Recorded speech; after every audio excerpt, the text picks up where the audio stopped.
1장 14절입니다. 요한복음 1장 14절.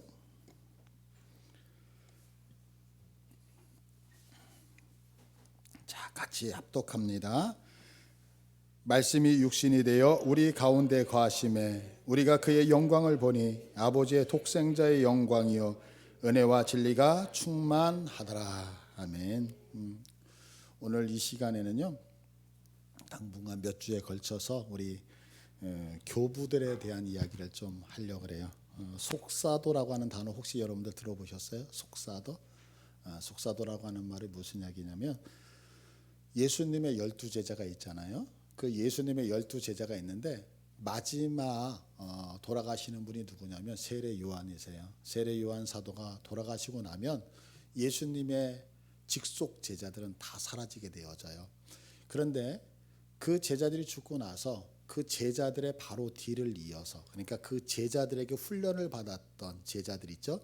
이분들을 뭐라고 하냐면 속사도라고 얘기를 하거든요. 속사도. 그래서 이제 2세기는 1세기 말에 요한 사도가 돌아가시고 나서 이 속사들이 그동안 예수님의 제자들이 사역하면서 만들어놨던 세웠던 교회들을 담임을 하게 되어지죠.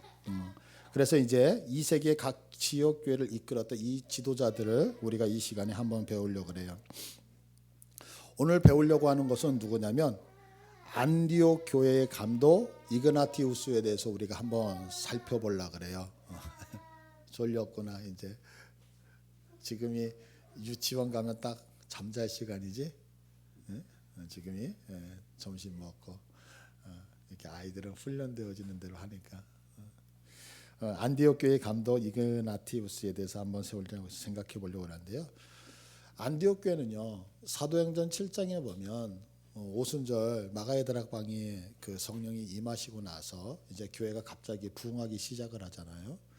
이제 그렇게 부흥을 하다 보니까 이제 사도들이 히브리파, 그러니까 이스라엘이라고 하는 곳에 원래부터 살고 있었던 분들을 구제를 하기 시작을 해요. 그리고 또 헬라파라 그래서 지금 디아스포라로 있다가 전 세계에 흩어져 있다가 왔던 헬라어를 사용하는 유대인들이 있었거든요. 이렇게 사역을 하다 보니까 문제가 생긴 거예요. 왜냐하면 일부러 그런 거는 분명히 아니겠지만 누구는 도와주고 누구는 돕지 않느냐라고 하면서 사도들에게 항의를 하기 시작을 하죠. 그래서 초대교회는 7명의 집사님들을 세우잖아요. 그래서 7명의 집사님을 세우고 사도들은 기도하고 말씀 연구하는 거에만 전념을 하게 되어진다고요. 근데 그 7사도 중에서 7 집사님 중에서 한 분이 누구냐면 스데반이에요. 스데반. 근데 이 스데반이 성령이 충만해서 구약 성경 전체를 지금 유대인들에게 전부 다 증거를 하게 되어지죠. 그런데 이 얘기를 들었던 유대인들이 그 말씀을 듣고 은혜를 받고 돌이키는 것이 아니라 도리어 돌을 들어서 스데반 집사님을 죽이게 되어지잖아요. 그래서 스데반 집사님이 순교를 당해요. 이 여파로 인해서 이제 예루살렘 성에는 유대인들에 의한 기독교인들의 탄압이 아주 무섭게 번지기 시작을 하죠. 그래서 더 이상 이 유대 땅에서 머물 수가 없는 거예요, 기독교인들이. 그래서 각 지방으로 흩어지기 시작을 해요. 그렇게 흩어지다가 결국에는 7장에 보면 구브로와 구레네 몇 사람이 안디옥에 이르렀다라고 얘기를 해요. 안디옥은 지금으로 보면은 시리아 땅이거든요. 그래서 그 시리아 땅의 안디옥이라고 하는 교회에 이르렀는데 이곳에서 처음으로, 지금까지는 복음을 누구에게만 제시했냐면 유대인들에게만 제시를 했던 거예요. 그런데 이 안디옥 땅에 이르러서 복음을 누구에게 제시하게 되냐면 헬라어를 쓰고 있는 이방 사람들에게 복음을 제시를 하게 되어져요. 그러다 보니까 이 안디옥 교회가 최초의 이방인 교회가 되어지는 거예요. 그래서 이방인 교회가 세워졌다는 이야기를 듣고 나니까 예루살렘 교회가 그 교회에 우리 예루살렘에서 목사님을 한번 파견해 줄게라고 하면서 한 분을 파송하는데 그분이 누구냐면 우리가 잘 알고 있는 바나바 목사님이 가시게 돼요. 근데 바나바 목사님이 가시면서 그냥 가는 것이 아니고 지금 예수님을 핍박하다가 다메섹 도상에서 예수님을 만나고 아라비아 사막에 가서 예수님과 함께 훈련을 받다가 고향에 가서 사역하고 있는 사도 바울을 다소에 가서 데리고 와서 바나바가 안디옥 교회 가서 사역을 같이 하기 시작을 하거든요. 이 안디옥 교회가 이렇게 이방인 그 교회이다 보니까 많은 이방인들에 대해서 관심을 가졌던 것 같아요. 그래서 사도 바울이 이제 이 안디옥 교회에서 1차, 2차, 3차라고 하는 전도 여행을 떠나기 시작을 하잖아요. 그래서 전도 여행을 떠날 때 안디옥을 출발하여 한 바퀴 돌고 다시 안디옥 교회까지 오면 그것이 1차가 되어지는 거예요. 그래서 총 몇 번의 전도를 하게 되면 3차에 걸쳐서 전도를 하게 되어지죠. 그런데 이렇게 되어져 있으면서 전 세계의 안디옥 교회가 복음을 전하는 데에 아주 큰 역할을 한단 말이에요. 그러다 보니까 사도 요한이 돌아가신 이후에 로마의 입장에서 보면 지금 기독교가 전 세계로 퍼져나가고 있는데 그 핵심 멤버들이 어디에 모여 있느냐면 이 안디옥 교회에 있을 수밖에 없는 거죠. 그래서 이런 과정 안에서 로마 제국이 기독교인을 박해할 때 안디옥 감독은, 안디옥 교회 목사님은 그 누구보다도 강한 핍박을 당하게 되어져요. 그래서 결국에는 이 과정에서 순교하는 사람이 누구냐면 안디옥 감독, 그러니까 안디옥 교회의 담임 목사님이었던 이그나티우스라고 하는 분이 결국에는 로마에 끌려가서 순교를 당하게 되어져요. 그런데 그가 로마로 끌려가면서 지금 안디옥 교회에서 다소를 거쳐서 갈라디아 지방을 거쳐서 저쪽 소아시아, 지금의 터키 지방을 건너서 그리고 마게도냐를 거쳐서 로마까지 가게 되어지거든요. 이렇게 갈 때에 지금 이 이그나티우스가 잡혀간다는 얘기를 들으니까 에베소 교회라든가 그 길목 남쪽에 있던 교회가 당신이 사랑하는 그래도 지금 연합되어져 있는 교회들 있잖아요. 공교회들이잖아요. 그러니까 이 감독님이 그 로마로 잡혀간다는 이야기를 들으면서 많은 교회가 찾아와서 문안을 했던 것 같아요. 그러니까 그거에 감격하여서 이그나티우스가 그 주변에 6개 교회를 향하여서 편지를 쓰게 된다고요. 마치 사도 바울이 편지를 쓴 것처럼. 그리고 우리가 지난주에 배웠던 서머나 교회의 감독이 폴리갑이라고 얘기했었잖아요. 그 폴리갑 목사님에게 편지를 한 통 쓰는데 이 이그나티우스가 썼던 편지 7권이 현재 지금 남아 있어요. 그래서 이 편지를 통하여서 그분이 어떻게 믿음의 생활을 했는지를 우리가 기억할 수 있거든요. 그리고 이분이 이제는 빌립보 교회에 가서 마지막으로 성도들의 환송을 받고 역사 속에서는 이분의 이름이 사라져요. 그래서 학자들은 마지막 빌립보 교회에서 환송을 받고 로마로 끌려간 이후에 이분이 순교당했다라고 이야기를 하거든요. 그런데 오늘은 이분이 썼던 이 7 교회를 향한 편지들의 내용 속에 있는 그 내용들을 한번 우리가 보면서 한번 우리가 신앙생활을 한번 점검을 하려고 그래요. 왜 제가 갑자기 오후 시간에 이 교부들의 이야기를 하기 시작을 했느냐면 우리들이 생각할 때 우리가 가지고 있는 이 신앙이라고 하는 것은 어느 날 하늘에서 뚝 떨어진 것이 아니라는 거예요. 지금 우리는 그냥 이 복음을 너무 편하게 받아들이고 있지만 이 복음 하나를 위하여서 수많은 분들이 피를 흘리면서 이 복음을 지켜내고 있었거든요. 특별히 우리가 지금 읽었던 요한복음 1장 14절 말씀이 육신이 되어 우리 가운데 거하심에 라고 하는 이 말씀이 그냥 있었던 말씀이 아니라 이 당시에 생명을 바쳤던 분들이 있었기 때문에 오늘날 요한복음 1장 14절이 우리에게 전해지고 있거든요. 그러면 그 교부의 이야기가 이그나티우스가 가지고 있는 그 편지의 내용은 딱 3가지였어요. 그 첫 번째가 뭐였느냐면 교인들에게 참다운 성도의 삶을 살 것을 권면을 해요. 그러니까 그 편지의 내용을 쓰면서 그 여러 교회를 향해서 뭐라고 얘기했냐면 여러분이 정말로 하나님을 믿는 백성들입니까? 그렇다라고 한다면 여러분이 믿음을 뭘로 증명해야 되냐면 신앙은 말이 아니라 우리의 삶을 통하여서 증거돼야 됩니다라고 이야기를 하는 거예요. 그러면서 가장 그 강하게 주장하는 게 뭐냐면 여러분들이 그렇게 행동으로 할 때에 지금 우리들 교회 안에 들어와 있는 이단들, 이 이단들과 영적 싸움을 잘해서 이단들하고 반드시 싸워서 이겨야 된다는 얘기를 하기 시작을 하거든요. 이게 첫 번째 내용이었어요. 그리고 두 번째는 뭐냐면 외부의 박해와 지금 우리가 요한계시록을 보면 어때요? 그 당시 로마는 313년 내에 기독교가 공인되어질 때까지 박해가 총 10번이 이루어지거든요. 이 10번이 이루어지는 동안에 수많은 기독교인들이 죽음으로 끌려가거든요. 그래서 여러분들이 잘 알다시피 연약한 사람들이 되게 잔인했던 것 같아요. 그래서 원형경기장에 사자나 호랑이 같은 걸 풀어놓잖아요.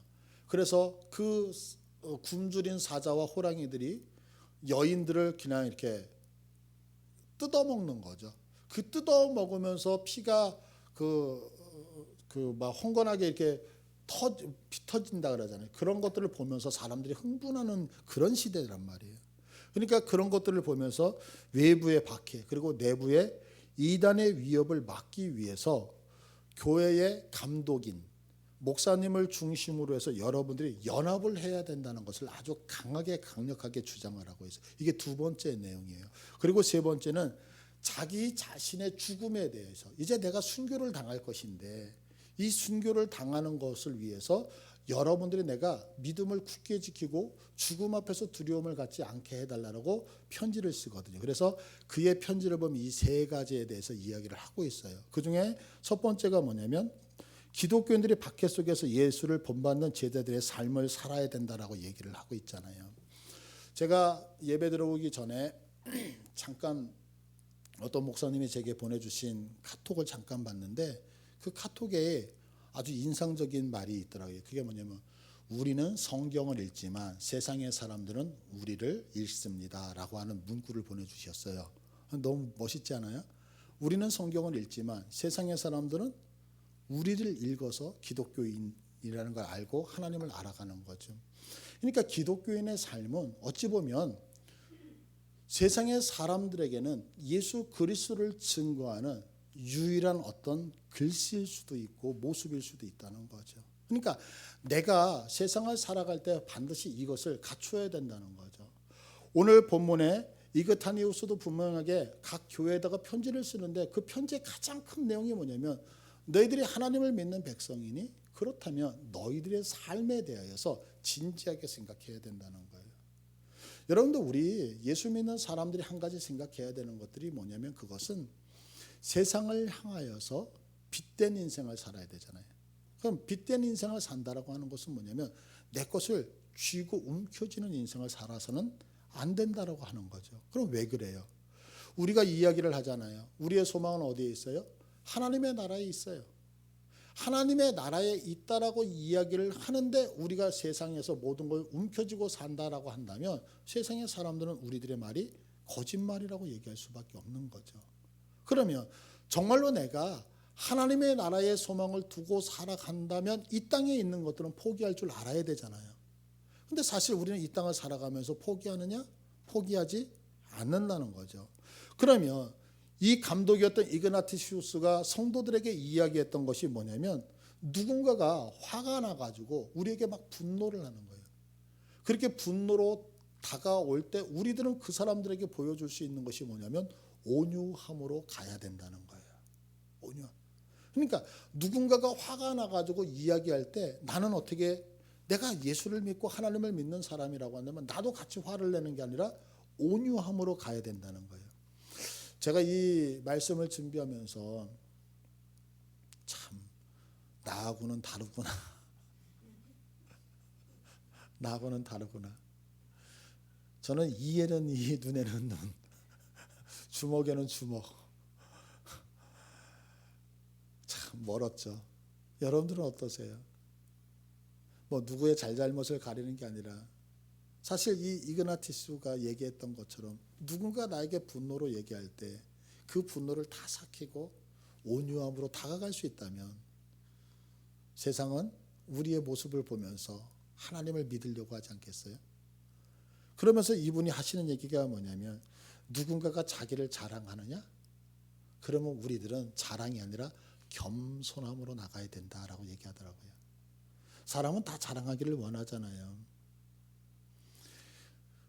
이번에 그 싱 어게인이라고 하는 그 프로그램을 보니까 아주 유명한 김지철 목사님, 백주정 기정관 우리 그 원로 목사님이셨던 막내 아들이죠. 이승윤이라고 하는 친구가.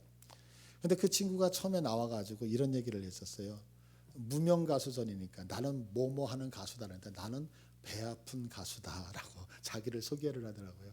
그래서 이승기가 MC가 돼서 왜 배 아픈 가수냐 그러니까 나는 남이 잘 되는 꼴을 보면 배가 아픕니다 라고 이야기를 하면서 어록을 하나 남겼어요.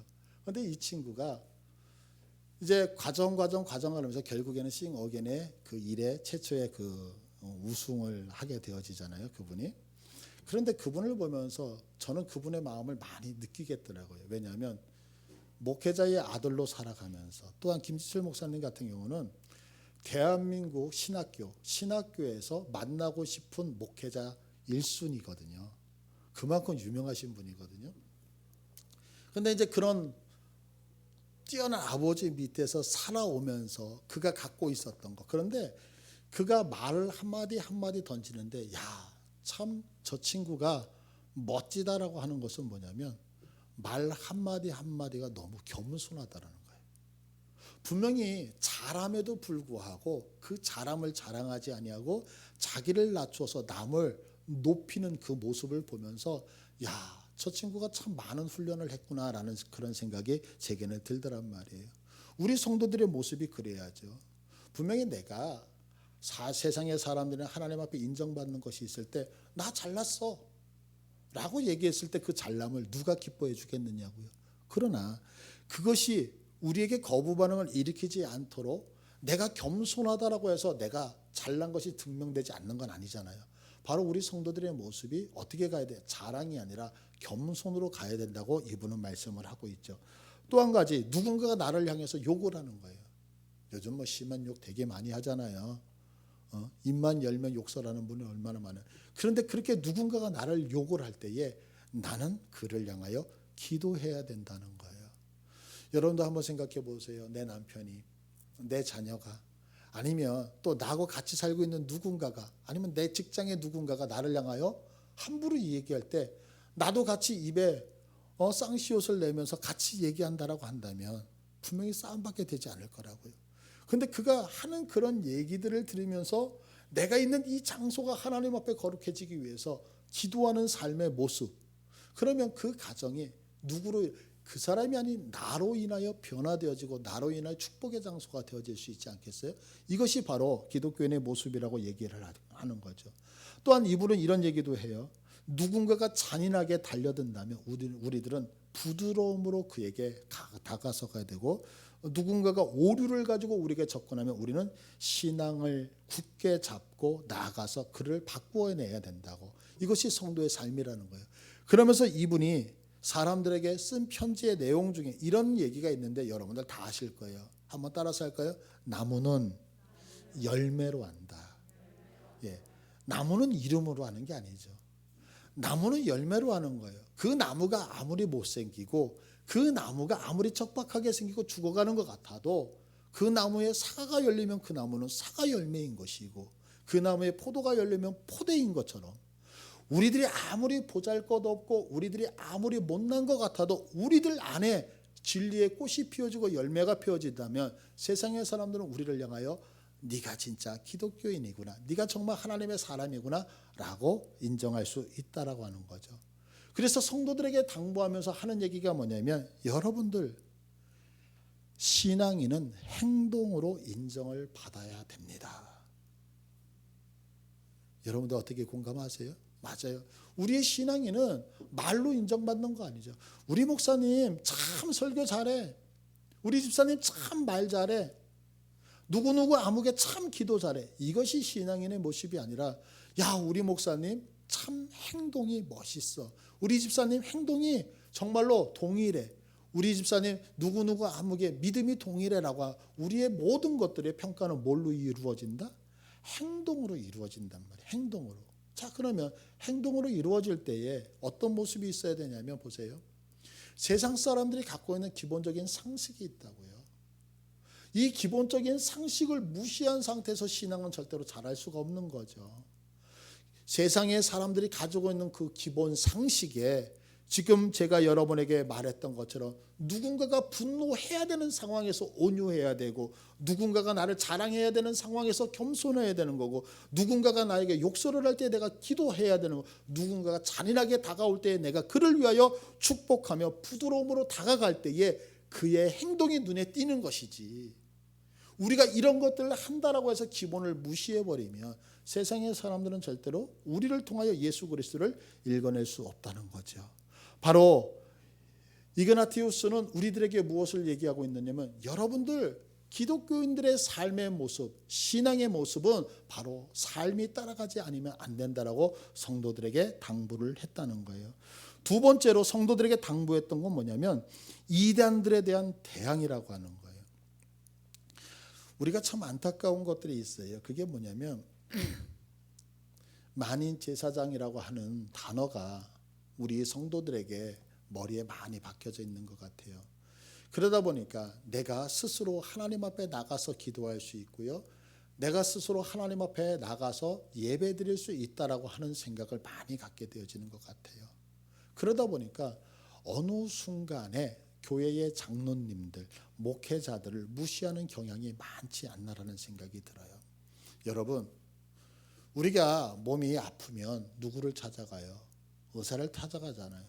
그 이유는 뭐냐면 어떤 육신적인 아픔에 대하여서는 의사가 모든 부분을 잘 알기 때문에 그런 거죠. 그와 같이 영적인 부분에 대하여서 우리들이 아플 때는 누구를 찾아와야 되냐면 목회자하고 상담하는 것이 옳은 거죠. 근데 어느 순간에 우리들의 모든 결정을 너무너무 쉽게 생각을 한다는 거예요. 왜? 우리가 생각하는 것이 옳고 맞다라고 생각하기 때문에.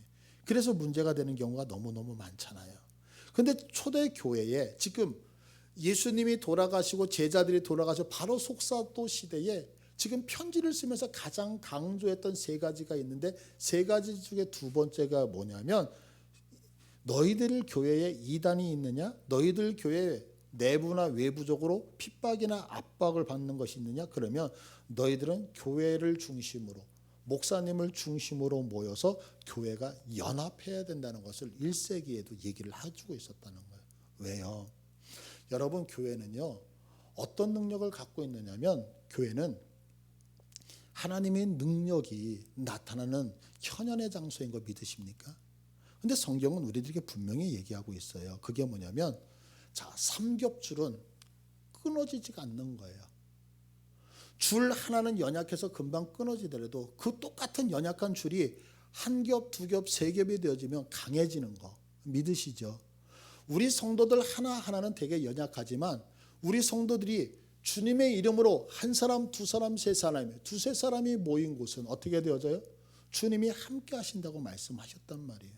주님이 함께 하신다는 얘기는 그 분이 계심으로 인하여 지옥의 권세가 물러가는 것이고, 주님이 함께 하시는 것 때문에 악한 세력이 떠나간다는 걸 믿으시잖아요. 근데 성경은 나 혼자 있을 때라고 얘기하지 않고 우리들의 연약한 모습이죠. 두세 사람이 함께 할 때에, 그러니까 교회는 언제 힘이 생기기 시작하냐면 인원이 얼마나 많으냐가 중요한 게 아니라 있는 그들의 무리가 하나로 연합할 때에. 근데 교회는 이것을 어떻게 설명을 하고 있어요?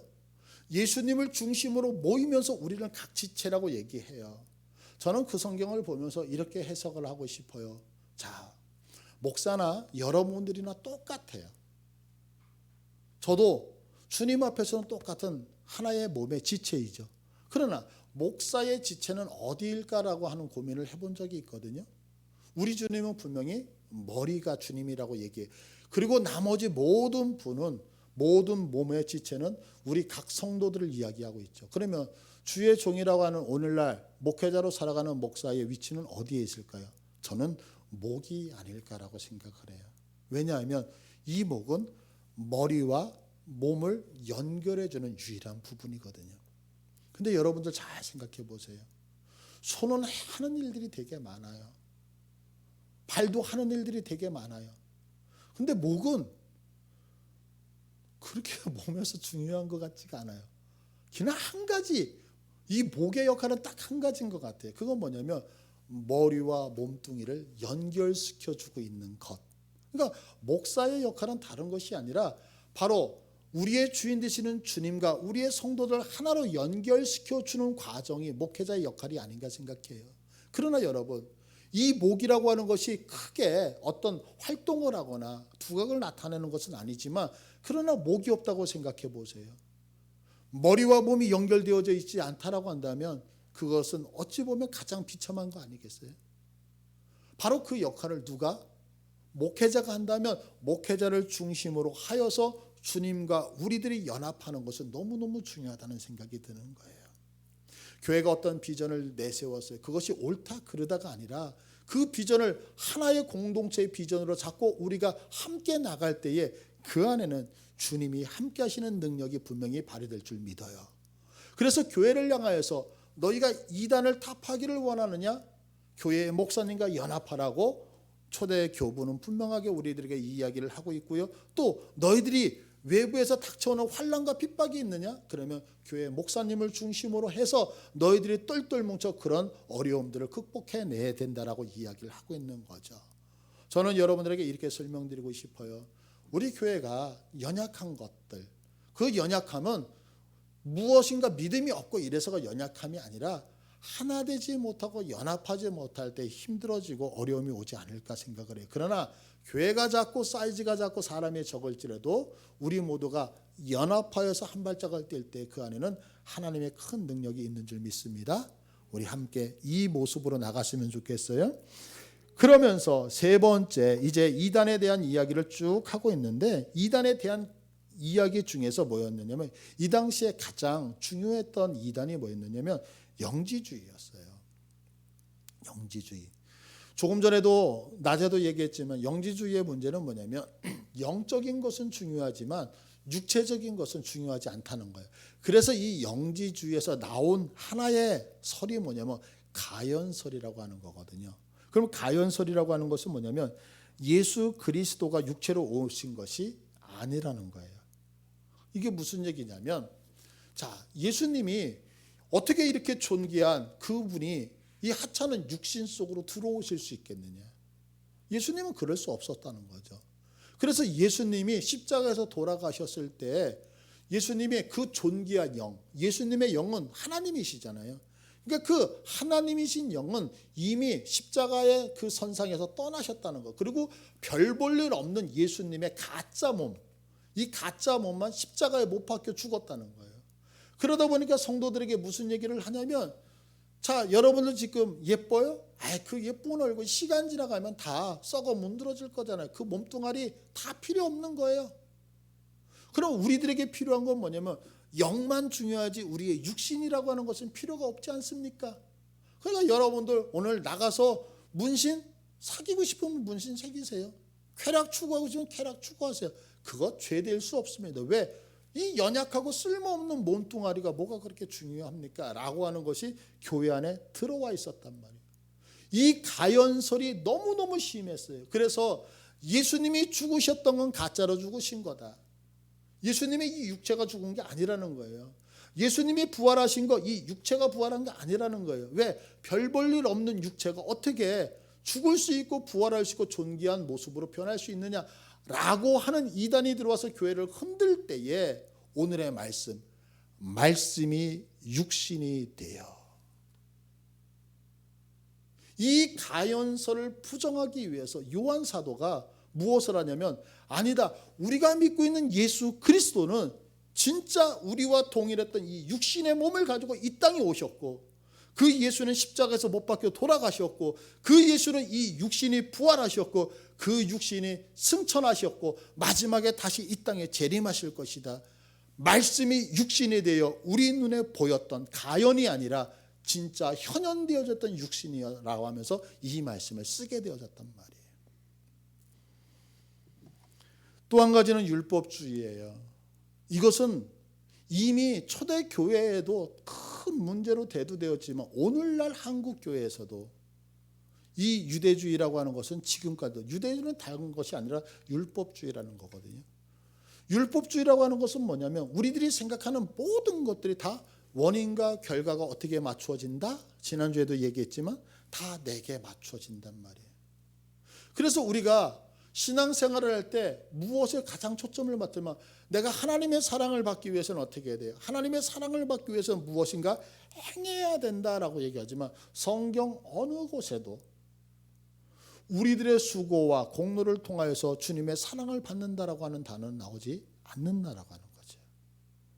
그런데 우리는 주님의 사랑을 받기 위해서는 내가 수고해야 되고 주님의 사랑을 받기 위해서는 내가 고생해야 된다라고 이야기를 하잖아요.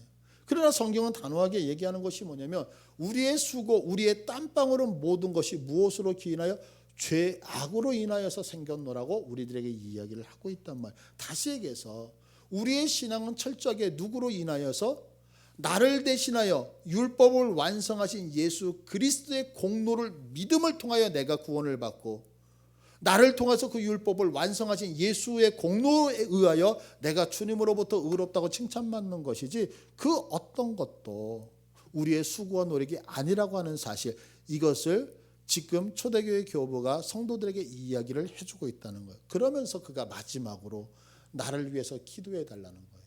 무엇을 위해서? 나의 죽음을 위해서. 그럼 왜 죽음을 위해서 기도하느냐? 지금 이그티나우스가 지금 끌려가면서 로마에 끌려가면 자기가 순교당할 거 뻔히 알고 있거든요. 그런데 이에게는 두려움이 하나가 있었던 거예요. 그게 뭐냐면 성도들에게 이야기를 하는 거예요. 어떤 얘기를 해요? 내가 너희들한테 꼭 한 가지 부탁을 한다. 어떤 부탁을 하고 있습니까? 자, 너희들 성도들은 믿음으로 하나님을 삶의 모습을 통하여서 증거해야 된다라고 얘기를 했어요. 이단은 이런 것들 조심해야 된다고, 교회 중심으로 모여야 된다고. 그런데 내가 지금 하고 있는 이 말들이 진짜인데 내가 로마에 가서 로마에 갇은 고문이나 그 로마 사람들이 나를 핍박하는 것에 이기지 못해서 나는 주님을 믿지 않겠습니다라고 내가 순교당하지 못하고 돌아온다면 내가 너희들한테 전했던 이 복음은 다 가짜가 되지 않겠느냐라고 생각을 했던 거예요. 그래서 이그티나티우스는 무엇을 하냐면 내가 지금까지 너희들에게 얘기했던 건 진실인데 그 진실이 변색되지 않기 위해서 내가 주님 앞에서 담대하게 죽을 수 있도록 순교당할 수 있도록 나를 위해서 기도해 달라고 그러면서 자기의 진실을 무엇으로? 생명으로 보증하겠다라고 했던 것이 마지막 편지의 내용이었다고요. 여러분, 우리도 좀 이랬으면 좋겠어요. 우리가 신앙생활을 하면서요, 좀 어떤 부분에 대해서는 이렇게 목숨을 좀 바쳤으면 좋겠어요. 내가 지금 너한테 얘기하는 거 이거 진실인데 그 진실을 증명하기 위해서 내가 죽을지라도 내 생명 바꾸어서 내가 이야기할지라도 나는 아깝지 않다라고 얘기할 수 있는 거, 이것처럼 무서운 게 어디 있어요? 주님이 우리를 사랑하시는데 어떻게 사랑하죠? 그 사랑을 내가 죽어서 증명해내잖아요. 사도 바울이 자기의 복음을 전하면서 죽음으로 그것을 증명해내잖아요. 스데반이 자기의 복음을 이야기하면서 그 복음을 전한 다음에 자기의 생명으로 그것을 증거해내잖아요. 오늘 우리가 배우고 있는 이그나티우스도 내가 너희들한테 전했던 이 복음이 거짓말이 되지 않기 위해서 내가 생명으로 보증하겠다라고 얘기를 하고 있잖아요. 지금 우리들은 우리의 신앙생활을 하면서 내가 행하고 있는 이 복음을 위하여서 우리의 생명을 바칠 수 있습니까? 만약에 내가 전하고 있는 이것들 때문에, 내가 지금 이야기하고 있는 이것들 때문에 내가 내 생명으로 보증하지 못한다면 우리가 전하는 것은 다 가짜가 될 수 있는 거죠. 그러나 지금 이 노사도들은, 속사도들은 하나의 하나님의 말씀을 증거하면서 그것을 그냥 던졌던 것이 아니라 핍박 가운데 생명 바치면서 우리들에게 복음을 전수하고 있었다는 거예요. 그래서 오늘날 1장 14절의 말씀이 육신이 되어 이 말씀이 거짓이었고 그 주님이 우리를 위해서 죽으셨다는 것이 오늘날 우리에게 확정돼서 내려온 신앙의 유산이 오늘 우리에게 있다라고 하는 것을 우리가 믿었으면 좋겠어요. 우리 선배들 흘렸던 이 피가, 그래서 이 복음이 여기까지 왔다면 우리들도 목숨으로 이것들을 이제 보존시켜 나가야 되지 않을까요? 오늘 한 교회의 담임 목사님의 이야기이지만 역사를 통해서 말하고 있는 것을 통해서 우리도 우리의 생활을 다시 한번 점검하는 이 시간이 되어지기를 축복합니다. 기도할게요.